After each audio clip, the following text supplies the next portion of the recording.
அன்புள்ள இந்திய யூனியன் முஸ்லீம் லீக்கினுடைய மஹலா ஜமாத் ஒருங்கிணைப்பு மாநில மாநாட்டிற்கு தலைமை ஏற்று எழுச்சியோடு ஏற்றத்தோடு உணர்ச்சியோடு உரையாற்றி அமர்ந்திருக்கக்கூடிய இந்திய யூனியன் முஸ்லீம் லீக்கினுடைய தேசிய தலைவர் தகைசால் தமிழர் பேராசிரியர் ஐயா காதர் மொஹிதீன் அவர்களே, மாண்புமிகு அமைச்சர் பெருமக்கள் கே என் நேரு அவர்களே, எம்ஆர்கே பன்னீர்செல்வம் அவர்களே, கோவை செழியன் அவர்களே, தம்பி அன்பில் மகேஷ் பொய்யாமொழி அவர்களே, முன்னாள் அமைச்சர் வைத்தியலிங்கம் அவர்களே, நாடாளுமன்ற சட்டமன்ற உறுப்பினர்களே, வரவேற்புரை நல்கியிருக்கக்கூடிய இந்திய யூனியன் முஸ்லீம் லீக்கினுடைய பொதுச் செயலாளர் முகமது அபுபக்கர் அவர்களே, தேசிய அரசியல் ஆலோசனை குழுவினுடைய தலைவர் திரு சையது சாதிக் அலி அவர்களே, தமிழ்நாடு ஜமாத்துல் உலமா சபையினுடைய தலைவர் திரு காஜா மொஹிதீன் அவர்களே, மாநில முதன்மை துணைத் தலைவர் திரு அப்துல் ரஹ்மான் அவர்களே, தமிழ்நாடு வக்ஃப் வாரியத்தினுடைய தலைவர் நாடாளுமன்ற உறுப்பினர் திரு நவாஸ்கனி அவர்களே, தேசிய செயலாளர் அப்துல் பாசித் அவர்களே, துணை செயலாளர் பாத்திமா முசப்பர் அவர்களே, மாநில பொருளாளர் ஷாஜஹான் அவர்களே, ஓய்வு பெற்ற நீதியரசர் திரு அக்பர் அலி அவர்களே, மேடையில் அமர்ந்திருக்கக்கூடிய என்னுடைய பெருமதிப்பிற்குரிய தொழிலதிபர் அமீத் அவர்களே, இந்திய யூனியன் முஸ்லீம் லீக் கட்சியினுடைய நிர்வாகிகளை, செயல் வீரர்களை, தொண்டர்களை, அன்புக்குரிய தாய்மார்களை, சகோதரிகளை, பத்திரிகை மற்றும் ஊடகத்துறை சார்ந்த நண்பர்களை, உங்கள் அனைவருக்கும் என்னுடைய அன்பான வணக்கம். இந்திய யூனியன் முஸ்லீம் லீக்கின் சார்பில் நடைபெறக்கூடிய இந்த மஹல்லா ஜமாத் ஒருங்கிணைப்பு மாநில மாநாட்டில் கலந்து கொண்டு உங்கள் அனைவரையும் ஒரு சேர சந்தித்து உங்களிடத்தில் உரையாற்றக்கூடிய வாய்ப்பை பெற்றமைக்கு நான் பெரிதும் மகிழ்ச்சி அடைகிறேன், பெருமைப்படுகிறேன், பூரிப்படைகிறேன், புலங்கார்ந்த உணர்வோடு இங்கே நான் நின்று கொண்டிருக்கிறேன். நேற்று முன்தினம்தான் இதே தஞ்சை மண்டலத்திற்கு வெல்லும் தமிழ் பெண்கள் மாநாட்டுக்காக வந்தேன். இன்னைக்கு இந்த மாநாட்டுக்கு, உங்கள் மாநாட்டுக்கு, மன்னிக்குவன் நம்ம மாநாட்டுக்கு வர வச்சிருக்கிறார் நம்முடைய தகைசால் தமிழர் பேராசிரியர் ஐயா காதர் மொஹிதீன் அவர்கள். அவர் எப்போ அழைச்சாலும் நான் வந்துடுவேன். இது வரைக்கும் நான் மறுத்ததில்லை. அவர் ஒவ்வொரு முறையும் இந்த சமுதாயத்தை சார்ந்த ஏதேனும் நிகழ்ச்சிக்கு, விழாவுக்கு, மாநாட்டுக்கு என்னிடத்தில் வந்து தேதி கேட்க வருவார். நீங்கள் ஏன் இவ்வளவு தூரம் வர வேண்டும், தொலைபேசிகளை அழைத்து உத்தரவிட்டால் நான் வந்து விடுவேனே என்று நான் சொல்வது உண்டு. இல்லை இல்லை, நான் நேரடியாக வந்து கேட்க வேண்டும் என்பதற்காகத்தான் வந்திருக்கிறேன். ஒரு 5-6 தேதியை குறிப்பிட்டு சொல்லுவார். நான் உடனே சொல்வதுண்டு, எந்த தேதி என்று சொல்லுங்கள், இந்த சாய்ஸ் எல்லாம் கொடுக்காதீங்க என்று நான் அவரிடத்தில் உரிமையோடு அதை உறுதி செய்து அதற்கு பிறகு இந்த நிகழ்ச்சிக்கு நான் வந்திருக்கிறேன். இந்த பயணங்களால் ஏற்படுகிற அலைச்சலை விட நீங்கள் தரக்கூடிய அன்புதான் எனக்கு மிகப்பெரிய மகிழ்ச்சியை, ஊக்கத்தை, உற்சாகத்தை ஊட்டி கொண்டிருக்கிறது. நம்முடைய பேராசிரியர்களுடைய அழைப்பை கட்டளையா ஏற்றுக்கொண்டு இங்கே நான் வந்திருக்கிறேன். பள்ளிவாசல்களை மையமாக வச்சு சமூக உதவிகள், சேவைகள், சீர்திருத்தங்கள் செய்கிற சமூக பணியாற்றக்கூடிய அமைப்புகளாக இருக்கிற மஹல்லா ஜமாத் அமைப்புகள் இஸ்லாமிய பண்பாட்டில் மிக மிக முக்கியமானது, அடிப்படையானது. வழிகாட்டு தலங்கள் என்பவை தொழுகைகளுக்கான இடங்களாக மட்டுமில்லாமல் சமூக ஒற்றுமை, சமூக வளர்ச்சி, கல்வி ஆகியவற்றோடு தொடர்புடையதுன்னு மெய்ப்பிச்சுட்டு வரீங்க. அந்த வகையில் முன்மாதிரி மஹல்லா ஜமாத் விருதுகளை பெற்றுள்ள 30 பள்ளிவாசல் பொறுப்பாளர்கள் அனைவரையும் நான் மனதார பாராட்டுகிறேன், வாழ்த்துகிறேன். திராவிட முன்னேற்ற கழகத்தை பொறுத்த வரைக்கும் நாங்கள் எப்பவும் உங்களோட இருக்கிறவங்க. உள்ளத்தால் உணர்வால் உடன்பிறப்புகள் நாம். இது இன்று நேற்று ஏற்பட்ட உணர்வல்ல, காலங்காலமாக தொடரக்கூடிய நட்பு. பேரறிஞர் அண்ணா அவர்களையும் தலைவர் கலைஞர் அவர்களையும் இணைக்க பாலமாக இருந்ததே திருவாரூரில் நடந்த மிலாது நபி விழாதான். தமிழ்நாட்டின் வரலாற்றை புரட்டி போட்ட 1967 தேர்தலில் பேரறிஞர் அண்ணாவுக்கு தோள் கொடுத்து நின்றவர் கண்ணியத்திற்குரிய காயிதே மில்லத் அவர்கள். தலைவர் கலைஞர் அவர்களுடைய வாழ்க்கையில் அசன் அப்துல் காதர், கருணை ஜமால், கவிஞர் காமு ஷெரீப், இசைமுரசு நாகூர் அனிபா, அண்ணன் சாதிக் பாட்ஷா, ரஹ்மான் கான் போன்ற ஏராளமான இஸ்லாமிய பெருமக்கள் உற்ற தோழர்களாக உடனிருந்தாங்க. இஸ்லாமிய மக்களுக்காக தலைவர் கலைஞர் அவர்கள் செய்திருக்கக்கூடிய நன்மைகளை, சாதனைகளை, அதில் முக்கியமான சிலவற்றை மட்டும் தலைப்புச் செய்திகளாக சொல்ல வேண்டும் என்று சொன்னால், முதல் முறை ஆட்சிக்கு வந்ததுமே மிலாது நபிக்கு அரசு விடுமுறைன்னு அறிவித்தார். அதிமுக அரசு அதை ரத்து செஞ்சாலும் மீண்டும் ஆட்சிக்கு வந்து அரசாணை வெளியிட்டு விடுமுறை வழங்கினார் தலைவர் கலைஞர் அவர்கள். உருது பேசும் முஸ்லிம்களை பிற்படுத்தோர் பட்டியலில் சேர்த்தார். காயிதே மில்லத் மணிமண்டபம் கட்ட நிதி ஒதுக்கி இடம் ஒதுக்கினார். பிற்படுத்தப்பட்டோர் இடஒதுக்கீட்டில் இஸ்லாமியர்களுக்கு 3.5 3.5 விழுக்காடு உள் ஒதுக்கீடு. காயிதே மில்லத் மகளிர் கல்லூரி, காயிதே மில்லத் ஆண்கள் கல்லூரிக்கு இடம்னு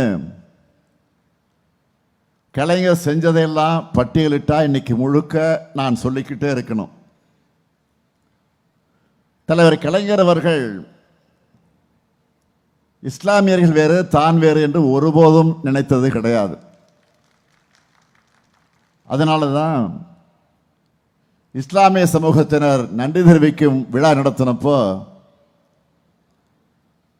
எனக்கு நன்றி சொல்லி உங்ககிட்ட இருந்து என்னை பிரிச்சிடாதீங்கன்னு சொன்னார்.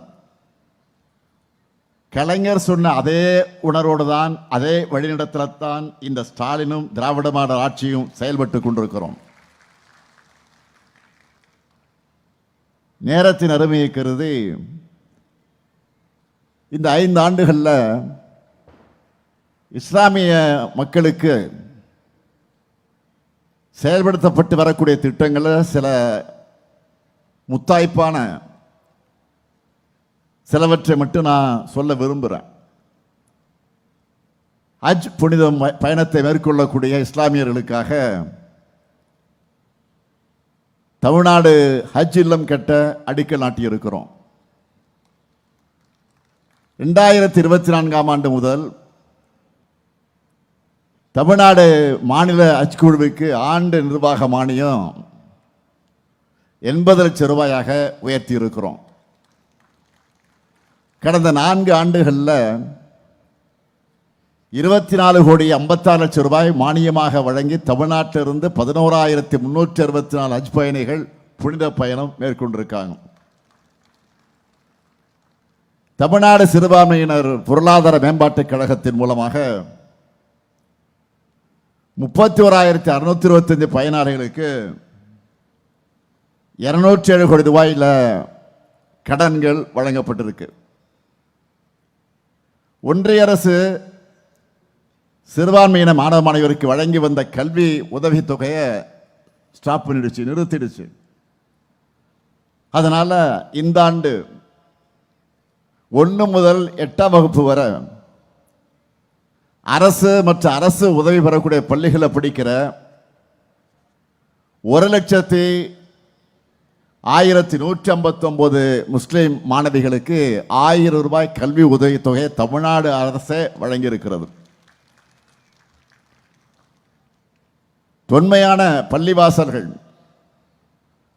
மற்றும் தர்காக்களை புனரமைக்கக்கூடிய பணிகளுக்காக இதுவரைக்கும் 10 கோடி ரூபாய் நிதி ஒதுக்கீடு செய்யப்பட்டு 10 தர்காக்கள் இன்றைக்கு மேம்படுத்தப்பட்டிருக்கு. இப்படி இஸ்லாமிய பெருமக்களுடைய வாழ்க்கை சூழலை பொருளாதார நிலையை மேம்படுத்துவதற்காக நம்ம திராவிட மாடல் அரசு நாள்தோறும் சிந்திச்சு செயல்பட்டு வருது. நம்முடைய பேராசிரியர் இங்கே பெருமையோடு குறிப்பிட்டு சொன்னார், கேட்காமலேயே திட்டங்களை வாரி வழங்குறது தான் திராவிட மாடல். இப்போ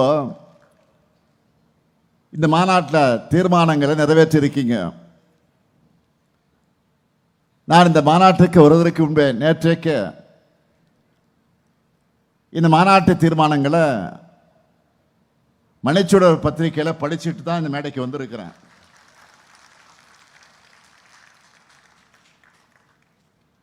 முதலமைச்சர் வரார், முடிஞ்ச வரைக்கும் எல்லா கோரிக்கையிலும் வச்சிடணும். அன்பின் மிகுதியால் அதிகமான கோரிக்கைகளை வச்சிருக்கீங்க. நீங்க கோரிக்கை வச்சா உங்க நம்பிக்கையை நிறைவேற்ற வேண்டியது என்னுடைய பொறுப்பு. இவ்வளவு தூரம் உங்களுக்காக வந்துட்டு அறிவிப்புகளை வழங்காம நான் போக முடியுமா?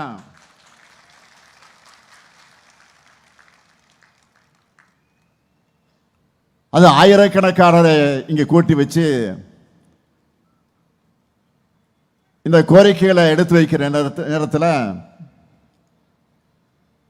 நானும் இந்த மாநாட்டில் 5 முக்கிய அறிவிப்புகளை உங்களுக்காக, உங்களின் ஒருவனாக வெளியிட விரும்புகிறேன்.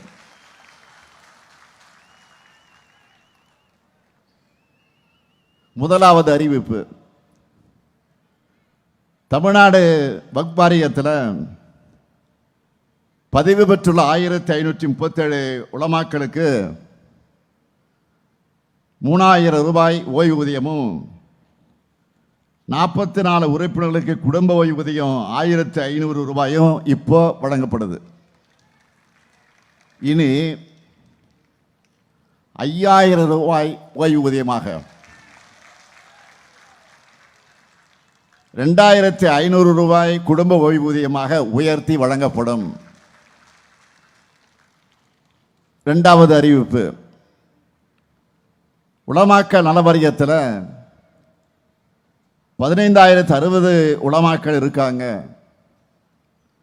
முதற்கட்டமாக இதில் 1000 உலமாக்களுக்கு இருசக்கர வாகனம் வாங்குறதுக்கான அரசு மானிய தொகை 25,000 ரூபாயிலிருந்து 50,000 ரூபாயாக உயர்த்தி வழங்கப்படும். மூன்றாவது அறிவிப்பு, ஏற்கனவே சென்னை மற்றும் மதுரையில் சென்னை மற்றும் மதுரையில் வக்ஃப் தீர்ப்பாயம் செயல்பட்டு வரக்கூடிய நிலையில் கோயம்புத்தூர் மாவட்டத்தில் கூடுதலாக ஒரு வக்ஃப் தீர்ப்பாயம் அமைக்கப்படும். நான்காவது அறிவிப்பு, கல்லறை தோட்டம் மற்றும் கபரிஸ்தான்கள் இல்லாத இடங்களில் மாநகராட்சிகளால் அரசு நிலம் தேர்வு செய்யப்பட்டு அவை அமைக்கப்படும். ஐந்தாவது அறிவிப்பு, அரசு உயர்நிலை மற்றும் மேல்நிலை பள்ளிகள் இருக்கக்கூடிய 10 உருது மொழி ஆசிரியர் காலி பணியிடங்கள் நிரப்பப்படும். இந்த அறிவிப்புகள் எல்லாம் மகிழ்ச்சி தானே? அண்ணா உங்களை தான் கேட்குறேன், மகிழ்ச்சி தானே? மகிழ்ச்சி. மீறி இருக்கும் கோரிக்கைகளும் படிப்படியாக ஆனால் உறுதியாக நிறைவேற்றப்படும். அதே போல நம்ம திராவிட மாடல் அரசோட நலத்திட்டங்களையும் பாராட்டி மீண்டும் மீண்டும் திராவிட மாடல் அரசு தான் தொடரணும்னு நம்பிக்கையோட நீங்க போட்ட தீர்மானங்களுக்கும் நான் இங்கே நன்றி சொல்ல விரும்புகிறேன். உங்க நம்பிக்கையை நிச்சயமா உறுதியா இந்த முத்துவேல் கருணாநிதி ஸ்டாலின் காப்பாற்றுவான் என்ற நம்பிக்கையை நான் இங்கே வழங்கிட விரும்புகிறேன். இந்த தீர்மானத்தை ஒவ்வொரு சிறுபான்மை சமூகத்தவரும் பரப்புரை செஞ்சா தங்களுடைய உள்ளத்தில் ஏற்றுக்கிட்டு இருக்கக்கூடிய இந்த மீண்டும் இந்த திமுகவுடைய ஆட்சி உறுதியாக உருவாகும்.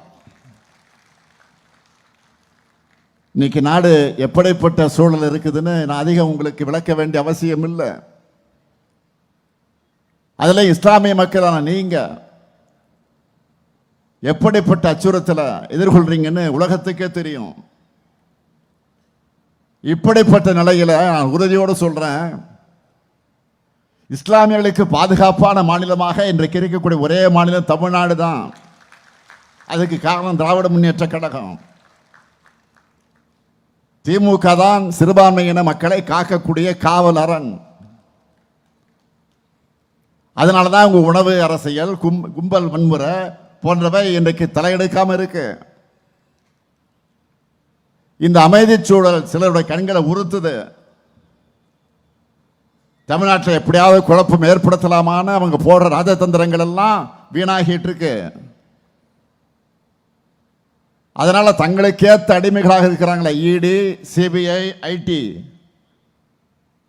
இது போன்ற அமைப்புகளை வச்சு மிரட்டி தங்களுக்கான கூட்டணியா உருவாக்கி மேடையை ஏறி இருக்காங்க. இன்னைக்கு அதுலேயும் துரோகங்களுக்கான அர்த்தமா அகராதைகளில் இடம் பிடிச்சிருக்கக்கூடிய 10 தோல்வி பழனிசாமி முஸ்லிம்களுக்கு எதிரான தன்னுடைய பயணத்தை தொடர்ந்துகிட்டு இருக்கார். அவரு பழனிசாமியுடைய துரோகங்களை நாம் எண்ணி பார்த்தா சீன பெருஞ்சுவரை போல நீளமானது. அவருக்கு தெரிஞ்சதெல்லாம் ரெண்டு தான். ஒன்று காலில் விழுறது, இன்னொன்று கால்கள் வாரி விடுறது. அப்படிப்பட்டவர் முஸ்லிம் மக்களுக்கு எதிராக செஞ்ச துரோகங்கள் எல்லாம் சொல்லணும்னா அந்த பட்டியலும் ரொம்ப பெருசு. 2019 குடியுரிமை சட்டம் நிறைவேற அதிமுக அந்த மசோதாவை ஆதரிச்சது. உறுதியா சொல்றேன், உங்களுக்கு நல்லா ஞாபகம் இருக்கு நினைக்கிறேன், அதிமுகவோட ஆதரவு இல்லைன்னா அந்த மசோதா மாநிலங்களில் தோல்வி அடைஞ்சிருக்கும். ஆனா பழனிசாமி அவர்கள் அந்த சட்டத்தால யார் பாதிக்கப்பட்டாங்கன்னு பாஜகவுக்கு ஆதரவா அதிமேதாவைத்தனமா சட்டமன்றத்தில் பேசினாரு. அவை குறிப்பில் இடம்பெற்றிருக்கு, மறுக்க முடியாது. 2020 அந்த சட்டத்துக்கு எதிராக வண்ணாரப்பேட்டையில் முஸ்லிம் மக்கள் போராடினப்போ தடியடி நடத்தினார். இப்படிப்பட்ட சூழ்நிலையில் திராவிட முன்னேற்ற கழகம் தான் குடியுரிமை திருத்த சட்டத்துக்கு எதிராக கையெழுத்து இயக்கத்தை நடத்தணும். உச்ச நீதிமன்றத்தில் வழக்கு தொடர்ந்தோம். இன்னும் சொல்லணும்னா அப்ப எதிர்கட்சியாக இருந்த நாங்க அந்த சட்டத்துக்கு எதிராக சட்டமன்றத்தில் தீர்மானம் நிறைவேற்ற வேண்டும் என்று வாதிட்டோம், போராடணும். ஆனா பழனிசாமி தலைமையில் இருந்த அதிமுக அரசு தீர்மானம் நிறைவேற்ற மறுத்தாங்க. ஆனா 2021 நாம் ஆட்சிக்கு வந்த உடனே, நான் பொறுப்பேற்ற உடனே குடியுரிமை சட்டத்துக்கு எதிராக தீர்மானத்தை நிறைவேற்றணும். அப்ப கூட அதிமுக அந்த தீர்மானத்தை ஆதரிக்கல. பாஜகவுக்கு பயந்து தங்களுக்கு நேரம் ஒதுக்கலன்னு ஒரு பொய்யை சொல்லி வெளிநடப்பு செஞ்சாங்க. ஒன்றிய அரசு இந்த சிஏஏ சட்டத்தை அமல்படுத்த அறிவிப்பை வெளியிட்டப்போ இந்திய அரசமைப்பு சட்டத்துக்கு எதிரான இந்த சட்டம் தமிழ்நாட்டில் நடைமுறைப்படுத்தப்படாதுன்னு துணிச்சலா அறிவிச்சவன் தான் இதோ இங்க உங்க முன்னால பேசிட்டு இருக்கான இந்த முத்துவேல் கருணாநிதி ஸ்டாலின் தான். சிஏஏ சட்டம் மட்டுமா, முத்தாலாக் தடை சட்டத்தையும் அதிலையும் இரட்டை வேடம் போட்டது அதிமுக. அடுத்து சட்ட திருத்தம், திமுக உள்ளிட்ட எதிர்கட்சிகள் நாடாளுமன்றத்திலையும் நீதிமன்றத்திலையும் கடுமையாக போராடணும். பிரதமருக்கு நான் கடிதம் எழுதின, தமிழ்நாடு சட்டமன்றத்தில் தீர்மானம் நிறைவேற்றணும். ஆனா அதிமுகவோட லட்சணம் என்ன தெரியுமா? எங்கே மக்கள் முன்னாடி அம்பலப்பட்டு விடுமோ என்ற அச்சத்தில் அந்த தீர்மானத்தை ஆதரிச்சாலும் தங்களுடைய டெல்லி எஜமானர்கள் கோபிச்சுப்பாங்களேன்னு நாம கொடுத்த கருப்பு பேஜை கூட போட்டுக்காம ஓடி ஒளிஞ்சாங்க. சட்டமன்றத்தில் இந்த நாடகம்னா, நாடாளுமன்றத்தில் அன்னைக்கு அதிமுக எம்பி தம்பிதுரை அவர்கள் 11 செகண்ட் தான் பேசினார். 11 செகண்ட். அதுலயும் பக் மசோதாவை நிராகரிக்கணும்னு முழுமையா திரும்ப பெறணும் வலியுறுத்தாம பாஜக அரசிட்ட கோரிக்கை வச்சுட்டு இருந்தார். இப்படியெல்லாம் துரோகம் செஞ்சுட்டு ஒரு கூட்டத்தில் பேசும்போது கூட்டணி தர்மத்துக்கு உட்பட்டு தங்களுக்கு கொஞ்சமும் விருப்பமில்லாத சட்டங்களுக்கு ஆதரவு அளிச்சோம்னு பச்சை பொய்ய பேசினார். இப்போ ஒரே மேடையில் இருக்கிற அந்த மக்கள் விரோத கூட்டணியை ஒட்டுமொத்தமாக விரட்டக்கூடிய கடமை நம்ம எல்லாருக்கும் இருக்கு, மறந்துடாதீங்க. அதுக்கான வலிமை மதச்சார்பற்ற முற்போக்கு கூட்டணிக்குத்தான் இருக்கு. இஸ்லாமியர்கள், கிறிஸ்தவர்கள், சிறுபான்மை மக்களுக்கு எதிரான அதிமுகவோட சதி எண்ணத்தை நீங்க உணரணும். இந்த 2026 தேர்தலுக்கெல்லாம் தமிழ்நாட்டோட நலனை காக்கக்கூடிய, தமிழ்நாட்டோட நலனுக்கு எதிரான இருக்கக்கூடிய பிரதமர் மோடிக்கும் நடக்கக்கூடிய தேர்தல் மறந்துடக்கூடாது. நான் அதனால தான் சொன்னேன், இந்த தேர்தல் என்டிஏ வெர்சஸ் தமிழ்நாடு. பாஜகவோட கூட்டணி ஆட்சி அமைஞ்சா, தமிழ்நாட்டில் அமைஞ்சா அது வளர்ச்சி அடைந்த தமிழ்நாட்டை நாசப்படுத்திடும். ஆனால் அதை தடுக்கிற துணிச்சலும் தைரியமும் திமுக கூட்டணிக்குத்தான் இருக்கு. எனவே திராவிட முன்னேற்ற கழகத்துடைய தொண்டர்கள் வீதி வீதியாக, வீடு வீடாக பரப்புரையை தொடங்கிட்ட மாதிரி நான் உரிமையோடு உங்களிடத்தை கேட்க வந்திருக்கிறேன். இந்திய யூனியன் முஸ்லீம் லீக் தோழர்களும் உடனடியாக தன்னுடைய பரப்புரையை தொடங்க தயாராகுங்க. இங்க இருப்போர் இளைஞர்களும் பெண்கள் ஏராளமாக வந்திருக்கிறீங்க. தாய்மார்களை பார்க்கிறேன், கண்கொள்ளா காட்சியாக இருக்கிறது. ஆக இளைஞர்கள், பெண்கள் உள்ளிட்ட அனைவரும் விழிப்புணர்வு ஏற்படுத்தணும். யார் நம்மை காப்பார்கள், யார் நம்மை வளர்ப்பார்கள், யார் நமக்கு உரிமையை பெற்றுத் தருவார்கள் எடுத்து சொல்லணும். நாம ஒற்றுமையா இருந்தா எந்த சூழ்நிலைகளும் தமிழ்நாட்டுடைய வளர்ச்சியை சீர்குலைக்க முடியாது. சுயநலத்துக்காக தமிழ்நாட்டோட நலனை அடகு வச்சிருக்கக்கூடிய அடிமைகளுக்கும் அவங்களுக்கு கட்டளையிடுகிற டெல்லி எஜமானர்களுக்கு புரிகிற மாதிரி உரைக்க சொல்வோம், உறுதியோடு சொல்வோம். தன்மானமிக்க தமிழ்நாடு தலைபணியாது, ஒருபோதும் அடிபணியாது. தமிழ்நாடு போராடும், தமிழ்நாடு வெல்லும், வெல்வோம் ஒன்றாக. நன்றி, வணக்கம்.